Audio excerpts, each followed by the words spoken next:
Part C. The vector mu a plus b is parallel to 4i minus 5j. Part 1. Find the vector mu a add b in terms of mu, I and j. So it's still using the a and the b we had from the previous part of the question.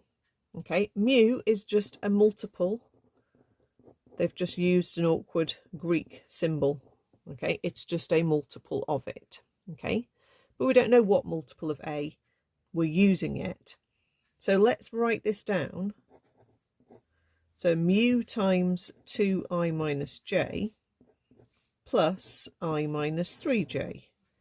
We times this out, and let's regroup and put the i's together. So if we take these two terms here and we take a common factor of I basically out, we can write those two terms together as 2 lots of mu plus 1. There's the plus 1 in the I direction. And then if we do the same when we group our j's, I'm not going to pull the minus out at the moment. I'm just going to say plus, and then we've got a minus mu and a minus 3 as the coefficients of my j term. So altogether I've got minus mu minus 3 in the j direction. So that's part I done. We can't do any more. We've put it in terms of mu, I and j. Then part 2 says determine the value of mu. So remember, we're told that it's parallel to 4i minus 5j. Okay. Now it doesn't mean that this I is 4 and this j is 5, because I think we'll find that it's not going to be. It doesn't say it's exactly the same as 4i minus 5j, but it will be a multiple of 4i minus 5j. Okay. What we can do, I think, which might work quite neatly, is, oh, I'm kind of drawing it with a positive j now, but never mind. Hopefully you get the picture.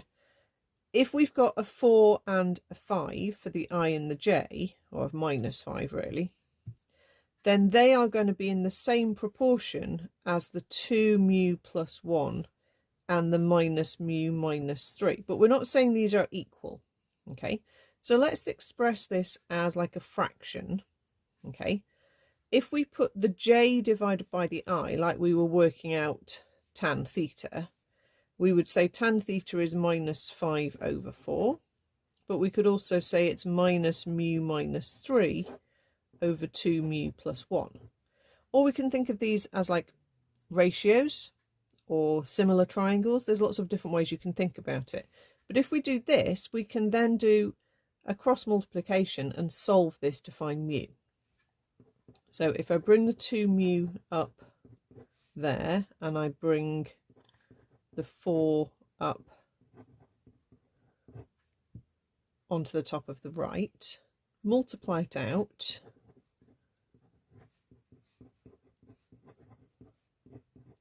okay, lots of minus signs everywhere, minus 10u minus 5 equals minus 4 mu minus 12. Let's do a bit of tidying up. So let's take that term that way and that one back. So I'll get a positive 12 minus 5 is 7. And I will get a minus 4 mu add 10 mu, which is 6 mu, which gives me mu is 7/6. So it would not be a particularly easy thing to work out what the mu would be. Okay, we could check that. Hopefully, if we take this value of mu and put it into this answer we had from part 1, 2 lots of 7/6 add 1 would be 14/6 plus 1 whole unit, so that's plus 6/6. That'd be 26, wouldn't it? Okay. 2 times 7 over 6 add 1. Yeah, 26 or 10/3. Minus 7/6 minus 3.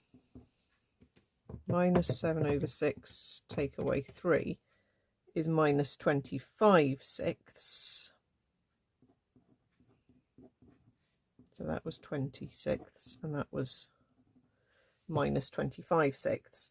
So if we look at the ratio we've got, okay, the i's were 20/6 and the j's were minus 25/6. As a ratio, that can be multiplied by 6 and it can divide it by 4, and we get exactly the same ratio we had here. So it is right. It didn't feel like a very nice answer, but that is okay. That is the right answer.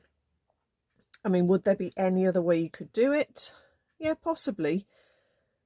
When you're saying it is parallel to 4i minus 5j, you could then say that there's a multiplying factor that turns this into a 4 and this one into a minus 5.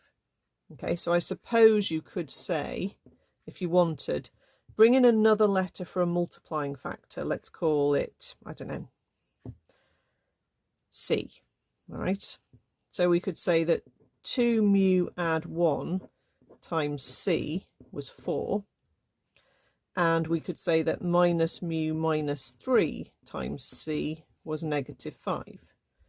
So we're basically saying it's the same multiplying factor for both. So we will get kind of a parallel vector, right? And then if you work that one out, you basically get two equations, two simultaneous equations. But I think even then, the most sensible way of working those out would be to rearrange to get C equals and then sub it into the other one, or rearrange them both to get C equals and put them equal to each other.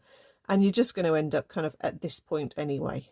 All right, so it's quite an awkward little question to work out the value of mu, I think. So if you find a method that gives you 7/6, it's probably absolutely fine.